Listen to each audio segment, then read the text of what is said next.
Hello everybody, this is Gareth Cahoon Speaks back here with part 2 of the previous post.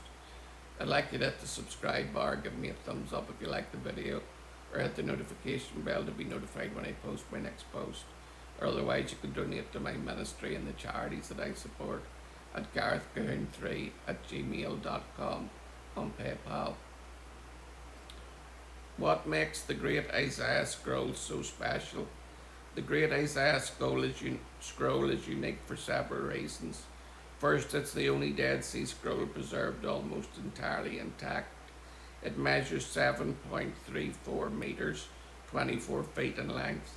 Any modern Hebrew reader can read it almost as easily as today's printed Hebrew Bible. Its text is nearly identical to the traditional Masoretic text, differing mainly in spelling conventions that reflect the Hebrew orthography of its own era. Scholars date the scroll to approximately 125 years before Christ. It appears to have remained in use for at least a century before being hidden in the cave at Qumran around 70 AD when the Jewish temple was destroyed. Since the scroll predates the establishment of Qumran settlement by many years, it was most likely written elsewhere, perhaps in Jerusalem or the Galilee, a scroll from the time of Yeshua. The New Testament records in Luke 4 verse 16 that Yeshua read the book of Isaiah in the synagogue. This is the only passage in the Gospel that explicitly describes Yeshua's reading publicly from a biblical scroll. The Great Isaiah Scroll, now displayed at the Israel Museum, was in active use during precisely the same historical period. Today, visitors to the museum can stand before the scroll and read the very passage Yeshua read.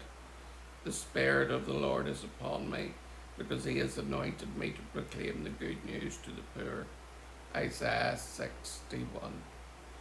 Could it be, and is it not a far-fetched idea, that we are reading from the very same scroll from which Yeshua himself read in the synagogue of Nazareth?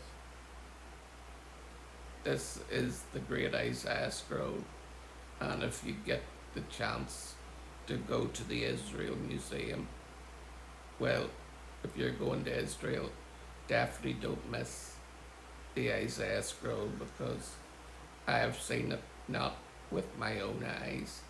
Well, I've seen it with my own eyes, but not being there in person. It was on a video that I watched on YouTube, and the full scroll is intact. And it came from the caves of Qumran, and the Qumran caves were likely visited by Yochanan the Immerser, or you'd know him as John the Baptist in English, whenever he was with the Essenes. The Essenes were a religious sect, and their diet was locusts and honey, just like Yochanan the Immerser ate locusts and honey around these same caves. Could it been that Yochanan the Immerser had something to do with hiding these scrolls? One will never know. Only time will tell. Shalom, Maranatha, and Hallelujah.